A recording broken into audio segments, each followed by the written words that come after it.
Welcome, everybody, and thanks for joining us on episode 70 of Health Talk with Dr. Kell. I'm Nikki Sterner, and today we're beginning part one of a series on why can't I lose weight? What's my body type? There are three different body types: ectomorph, mesomorph, and endomorph. An ectomorph is slender, with narrow shoulders and lower muscle mass. A mesomorph is broad shouldered and gains muscle easily. An endomorph is shapely and gains body fat more easily. However, the body types can shift as we get older based on our activity level and food habits. Welcome, everybody, to Health Talk with Dr. Kell. I'm Nikki Sterner, and today we are on podcast number 70. Why can't I lose weight? What's my body type? Welcome to the show, Dr. Kell. Hi, Nikki. Hi, everybody. And before we get started on that topic about body types, we're going to do the quotes of the day. And the first one is, I need to hire someone to just follow me around and knock unhealthy food right out of my hands. And that's by the Do It program. It's a good one. Yes. And the second one is, can you imagine if that actually happened? Well, there's probably wealthy people out there that kind of have those kinds of people. Yeah. Paying people to not bring stuff in the house. Yeah. Yeah. Okay. The second one is, Believe You Can and You're Halfway There by Theodore Roosevelt. So true, so true. Yeah. Where's your desire? Where's your, how confident are in you and your abilities to do it? No matter what it is, not just losing weight, but weight's a big one. And health is a big one. So, unfortunately, got a lot of people out there that's one of the reasons they keep gaining weight, because they don't believe in themselves. They don't believe they can. They are depressed and have a lot of anxiety and suffer from more emotional issues that keep them from getting on the path than other things. Yeah, so true. Well, today we're talking about body types. Did you know there are different body types, Nikki? Yeah, I've heard of like the apple, the pear, the hourglass. Is that what you mean? Yes, but we're going to get more scientific and tell a little history here. A guy in the 1940s by the name of William H. Sheldon was considered a scientist, but he was actually a more of a psychologist, a behavioral psychologist, who coined the names of different body types that are now more recognized in the scientific community, and that is ectomorph, mesomorph, and endomorph. Aren't those cool names? Wow. And those describe the things that you just said in layman's terms. And so we're going to go into that with the article. Now, there are different scientists and different studies, different groups that have altered those categories, but those are the basis for many things that are where people have come up with weight loss programs, nutritional programs, fitness programs, all based on the body types. And let's just describe them a little bit. An ectomorph is more slender and lanky, with a small frame, little muscle, and little body fat. It's an ectomorph. A mesomorph is an athletic build with a medium frame and naturally more muscular. An endomorph is naturally shapely with a large frame and gain body fat more easily. Now, there are overlaps to these types of categories, and so let's talk a little bit about the science of body types. Did you have any comments about any of those? Where do you feel you fall in? I'm probably mesomorph. I think you're more the mesomorph, the athletic build with a medium frame and naturally more muscular. And I would say that's the place we should be, right? More that way. Now, there are overlaps, and the body does change over time. So you might tend to be, we all hate the ectomorph. Right? The one who can eat and eat and eat and never gain a pound. Yeah. And never been that. They're thin, and they just don't have to work at it. And sometimes people can be that way just because they don't eat well. And all that, or have some emotional issues. But the ectomorph is the one that we're all kind of jealous of, especially those who think that being thin is the best look for everyone. But I think the healthier look is more the mesomorph. And the endomorph, I tend to feel like after I hit the 8th grade that I turned into more the endomorph. Anyway, let's go into a little bit of the research here. Let's see. Genetics can have a substantial influence on body type, particularly on ectomorphy and mesomorphy. This is important because it helps explain individual differences in body physique, athletic performance that can be explained by lifestyle factors such as nutrition and exercise alone. I'm sorry, I need to repeat that. This is important because it helps explain individual differences in body physique and athletic performance that can't be explained by lifestyle factors such as nutrition and exercise. For example, having a high degree of mesomorphy is associated with greater strength performance. Furthermore, sprinters tend to be very mesomorphic, while endurance athletes become increasingly ectomorphic the longer their distance. Body type can also influence different playing positions in team sports. So, interesting. You didn't know that when what do you call them? The scouts, the athletic scouts, go out and search for people to play in their sports. They consider these kinds of things. Let's see. I got a list here of specifics related to an ectomorph, mesomorph, and endomorph. And the reason we're talking about these things is they can play a specific part in the way you can lose weight, and the best ways, the best types of diets you should follow, the kinds of exercise, everything can play a part in the type of body type you have. Okay? Any questions or comments at this point, Nikki? No, it's interesting. Yeah, it's fascinating to me. So let's talk a little bit about the ectomorph. There's a list here of things, and we kind of listed a few things earlier, but this gives you a little more detail. Slender, linear physique. Lightly muscled. Small joints and bones. Low body fat without exercising or following low-calorie diets. Small shoulders, chest, and buttocks. Long arms and legs. Difficulty increasing body fat. Difficulty gaining muscle. Fast and efficient metabolism. Okay, so that's the ectomorph. Any comments on that? Like the supermodel. Yeah. Although those may be, they some of them have probably turned themselves into an ectomorph just because they don't eat. True. They've lost their muscle mass and body fat by too few calories, which means they're likely not very healthy in that state. A true ectomorph would be someone who has that body style, but they're actually healthy. Okay. Yeah. Mesomorph. Here's some more detail. Square, athletic physique. So, who doesn't want that, right? Naturally muscular. Medium-sized joints and bones. Naturally strong. Broad, square shoulders. Long torso and short limbs. Interesting. Have you ever noticed that in people? Some have very long torsos but short legs. Yeah. Okay. Totally. They tend to lose fat easily. And partially that's because they have such a large amount of muscle mass. It takes a lot more energy just to function, so they burn a lot more calories. Whereas the ectomorph would tend to have a fast running metabolism. Their system just runs on high all the time, which isn't, they say that the ectomorph tends to live longer. But it also may be that they tend to be more active individuals as well. Let's see. They gain muscle easily. Have you ever? I've noticed Ingrid tells me that sometimes. She was an athlete in high school.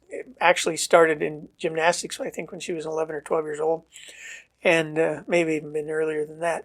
But today she feels like she puts on weight too easily. But also that if she starts working out or lifting weights and stuff, she feels she gains muscle mass more quickly. So that falls into the mesomorph. Efficient metabolism, meaning it's not running too high or too low. It's just going steady. And so the mesomorph, I don't think the mesomorph beats out the ectomorph in life expectancy or quality. as well as quantity. The people that live in the studies they've shown that live into their hundreds tend to be more the ectomorph, but the mesomorph tends to be overall, I think, more balanced in their ways of doing things and the way they live. Let's see, any comments about that? And you see yourself more in that area, the mesomorph? I think so. Yeah. Yeah. And let's see. The endomorph. Shapely body.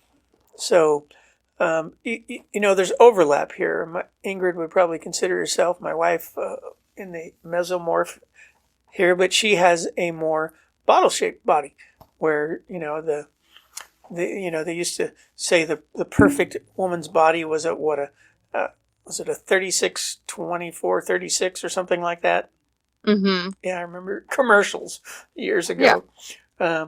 And she's got more that type of shape. Let's see. It gains muscle easily, but maybe underdeveloped. So, not quite sure what they mean by that. But they maybe as far as coordination with the muscle could be related there. Medium to large joints, bones. I find it interesting that a lot of people that are overweight, they go, "I'm just large boned." Have you ever heard that? I knew a woman years ago who was always, I would never have called her fat or extremely overweight, but I would call her husky. You know what I mean by husky? Totally. Just not thin, but over her whole body just was kind of large. I mean, just thick. And that's what I would call husky. And she would say, I have large bones. And she was a pretty girl and everything good, she wasn't like, I have to lose weight or any of that. She thought she was fine. Well, then she started teaching aerobics and changed her diet, and she no longer looked big boned and no longer said I'm big boned. She actually became thin and she was much happier with herself. You wouldn't have called her husky, and kept it up because she kept exercising, but then she had a tendency to yo-yo as well. And so find it interesting. Some people who think they're big bone may not be so. I guess that's why I mentioned that. That's how I felt too, Dr. Kell. Because really? When I was younger, I was 20 pounds heavier and I was a lot more muscular too. But I definitely ate whatever I wanted and I had like a layer over my muscles versus now I eat healthier and I weigh 20 pounds less. And I don't consider myself thin, but like I said, athletic. But I definitely could go between mesomorph and endomorph if I had 20 pounds on me.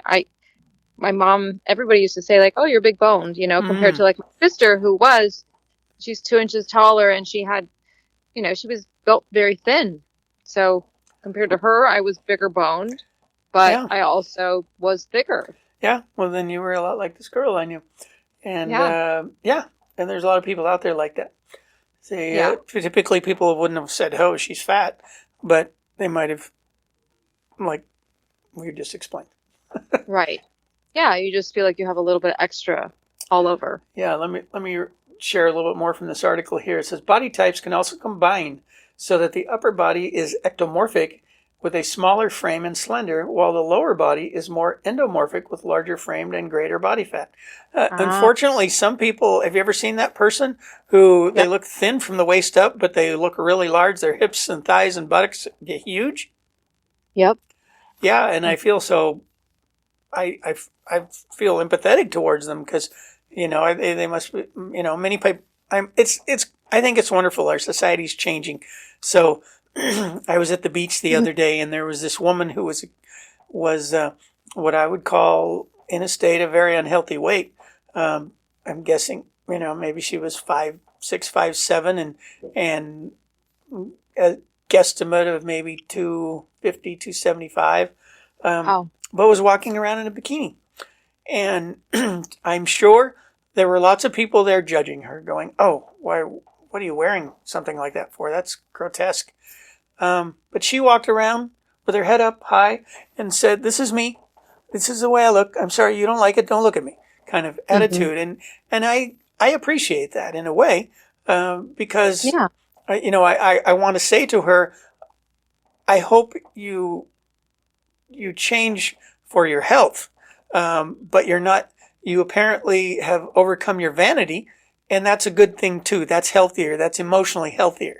Yeah. But for her health and longevity and her general physical health, I would hope that she would see the need to change up her eating habits and her exercise habits so that she can get to a point of better health, because studies show that when you're in that level of weight, it's really hard on your organs, especially your liver and kidneys and all that you tend to have a shorter and lower quality of health and a shorter life and lower quality of health.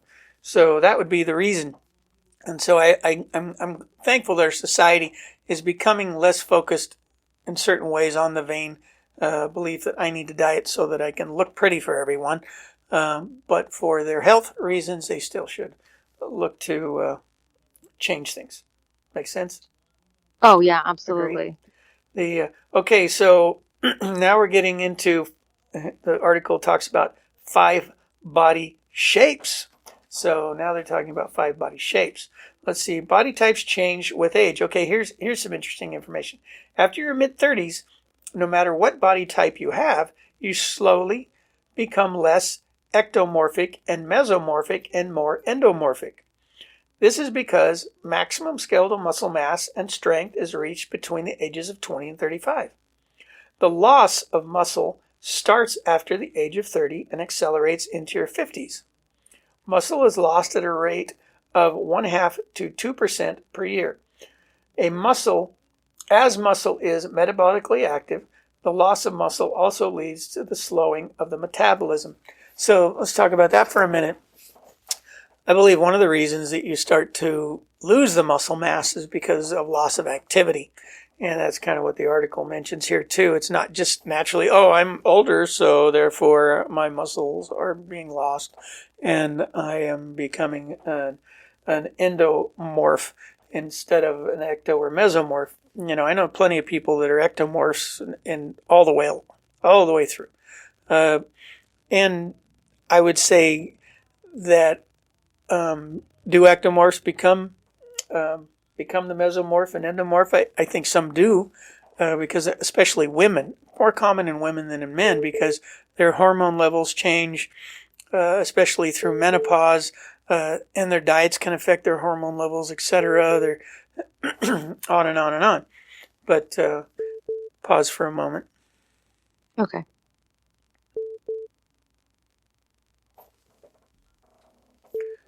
Getting a phone call.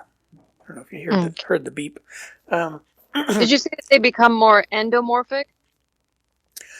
Yes, they can become more meso and endomorphic if they're ectomorphs, especially females, because of their hormone changes, especially through menopause.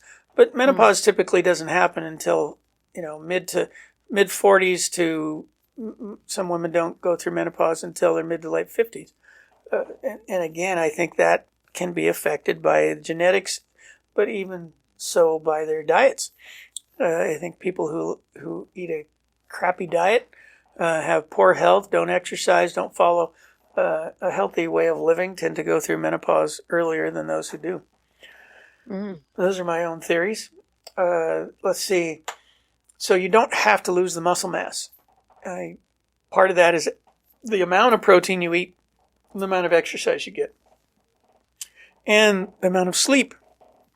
I think those 3 factors are big indicators.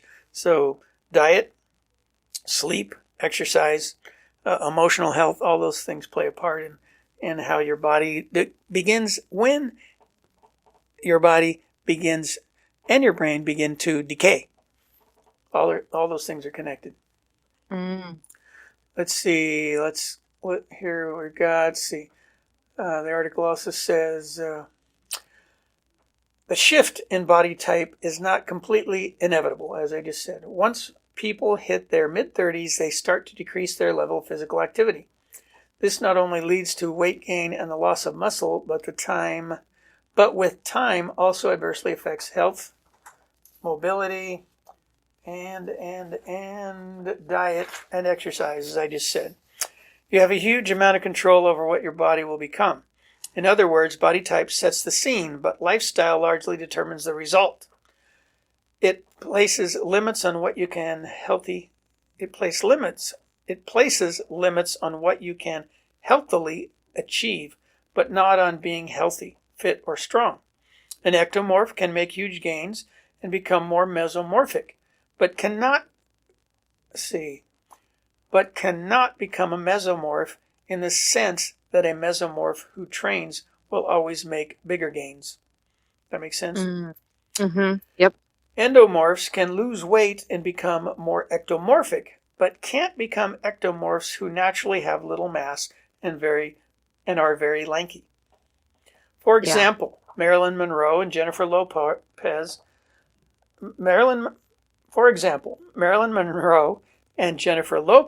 are endomorphs, while Audrey Hepburn and Taylor Swift are ectomorphs. Mm-hmm. Body types are key to understanding that when it comes to weight loss and weight gain, we are not all the same. Body types can help us understand our struggles, capitalize on our strengths, accept our amazing bodies, and learn what we can helpfully and realistically achieve. Okay. Any questions, comments there? No, I was just picturing in my head when you gave me the examples of like Audrey Hepburn and Taylor Swift. I watched a Taylor Swift documentary, and she used to really be careful about what she ate. And she then, after she took a 1 year hiatus, a break basically, and realized that she was not eating enough. And when she came back, she said when she would go and perform her concerts after she came back, she had gained some weight. And she said, I didn't realize that when you walked off stage after performing that you could actually feel good, because before she would feel like almost dizzy and like totally fatigued because she just wasn't eating enough. Like she was very careful about it. And she just said, like that was how she was built before, but she was very careful about it. And same with Audrey Hepburn. I think she was I don't know if it was anorexic, but just very careful about what she put in her mouth. And so, but I know what you're saying. Like a lot of people are built just thin, tall, slender. Well, it makes me think that if the ectomorph becomes bulimic or anorexic, where their emotional side of things have taken control, then that's when they start looking like a skeleton. And Taylor Swift sounds like on that lines. And then when she realized she could eat more, she wasn't going to get fat or start looking, looking where she, her. Anyway, already said. Her appearance mattered, and so she was careful about it. Yeah, and she thought that if she ate a lot more, her appearance was going to change to a point of where she wasn't going to be happy with herself, but it didn't, because she had that ectomorph type body type. Right. Oh yeah, true.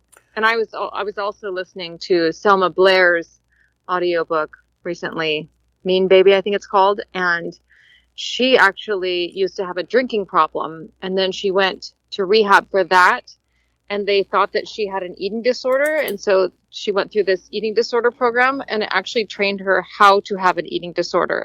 And so after that, she kind of became like anorexic, and she's very thin anyway, but yeah, she just didn't eat very much. She was very malnourished her whole life because she just didn't eat enough. And she's only 5'2.5", but yeah, so I think a lot of people that are thin like that, just, maybe some of them have like a very fast metabolism, like you're saying, but some of them are very careful about what they put in. Yeah, I mean, look at all the models out there that they just become obsessed with eating nothing. Yeah, it's an obsession. Yeah. Well, this is covering the body types is going to take us a couple of podcasts, and we're going to go into, in the next podcast, how to determine your body type. And also going to cover, we've got another, everybody out there, if they don't know there, I'm a doctor of chiropractic and also a nutritionist and do a whole bunch of other things, hypnotherapy and many things. Yeah. And so, but whenever I find things related to chiropractors, there's a chiropractor out there by the name of Dr. Berg. He came up with a little different slant on body types, and we're going to go into that in the next podcast as well, I believe, or maybe even make a third one when we get to his, if we takes us a lot more to get through on how to determine your body type related to the ecto, endo, and mesomorph body styles. So we'll cover that and go over that in the next podcast. Any final comments before we end this podcast, Nikki? It was interesting because you mentioned Marilyn Monroe and Jennifer Lopez, who are shapely, yet they are thin too. So it's funny because I think of endomorph as, but you said like they're described as shapely. Yes, body fat. They have more of the bottle-shaped figure, which my wife, Ingrid, I would, call her that way too. Oddly enough, all these women still think that they're overweight. It's like they tend to store their fat in different parts of their body, some upper, some lower, but not really much in the middle. And they tend to gain weight and get kind of a little thicker overall than just in one spot, where some the apple shape or pear shape, I would say, tend to women get it more in the gut, whereas that's where most men tend to get it, is in the belly. And so those are the different shapes, and it's probably frustrating to a lot of people. You wish you could tell your body where to store the fat, but because of genetics, the fat cells tend to go certain places and different places than they do from one place to another. So most people would never consider. I would say Jennifer Lopez is in much better shape than Marilyn Monroe was, but Marilyn Monroe lived in an era where her body style was top of the list. Everybody was, and she wasn't considered fat. She was considered shapely, and I would never have called her toned when you look at her pictures, but she was not fat. I mean, she wouldn't be considered a significantly overweight person in any way. Maybe a little. When I look at some of her pictures, and maybe that was later in life, you might have said, "Oh, she looks like she has bigger bones," or is a little more husky, compared to others. Luckily now, I mean, curves are in, and so that body shape, like, beautiful. Yeah, and the larger buttocks is in. Seems to be. There were times when having them very small. Now people are getting implants in their rear ends to make themselves their rear ends look larger, which I think is it's just nuts what people do for vanity. Yeah, I get the larger bottom, and that, like, my body will never be that. Like, I am built like flat in the back, and so like seeing that, I'm just in awe. Like, wow, how do you get that? Yeah. So it's funny how it changes. You just you don't store much fat there, right? That's not my spot. Yeah. Where do you tend to gain? You probably tend to gain it all over, right? Yes. Yeah. All over. And that would be where we described earlier, more the husky type look. Yeah. And that, I would say, tends to be healthier rather than having it accumulate in one spot on your body. So anyway. All right. Well, I'm looking forward to hearing more about this in the how next to determine your body type next time on the three different types of okay, the three different body types. How to determine that next time. All right. Well, thanks for listening, everyone. This has been exciting. Yes. All right. Thanks, Dr. Kell. Have a great week, Nikki. Okay, you too. And everybody Thanks, else. Bye-bye. Bye-bye. For questions or comments, please email us at healthtalkwithdrkel@gmail.com. That's DRKELL@gmail.com. You'll find the lowest prices on standard process whole food supplements at holistichealth.standardprocess.com. As always, we recommend you seek nutritional advice from a qualified healthcare professional before starting a supplement program. And for natural and organic health and hygiene products, See our sponsor's website at oceanbaynaturals.com. While we make every effort to broadcast correct information, we are still learning. We will double-check all facts, but realize that medicine is a constantly changing science and art. One doctor may have a different way of doing things from another. We are simply presenting our views on how to live a healthy lifestyle that will be as evidence-based as possible. We welcome any comments, suggestions, or corrections of errors. We take no money from drug or device companies. By listening to this podcast, you agree not to use this podcast as medical advice to treat any medical condition in either yourself or others, including but not limited to patients that you are treating. Consult your own physician for any medical issues that you may be having. This entire disclaimer also applies to any guests or contributors to the podcast. Under no circumstances shall Dr. Kell Fullerton or any guests or any contributors to the podcast or any employees, associates, or affiliates of Dr. Kell Fullerton be responsible for damages arising from use of this podcast. This blog should not be used in any legal capacity whatsoever, including but not limited to establishing standard of care in a legal sense or as a basis of expert witness testimony. No guarantee is given regarding the accuracy of any statements or opinions made on this podcast. Our website, blog, and podcasts are all HIPAA compliant. While you may give your email address to subscribe to the website posts or to post information on the website blog, we will never share your email address or contact information with any third parties without your explicit permission. The contents of Health Talk with Dr. Kell podcast and the show notes are all copyrighted. All blog posts, podcasts, and show notes that are distributed to the public for free can be redistributed via hard copy or electronic copy for free only if Health Talk with Dr. Kell is included as the acknowledged author within the actual media that is being redistributed. The Health Talk with Dr. Kell podcast is a production of the Orange Stack with executive producers Dr. Kell Fullerton and Eric Hammond and host Nikki Sterling.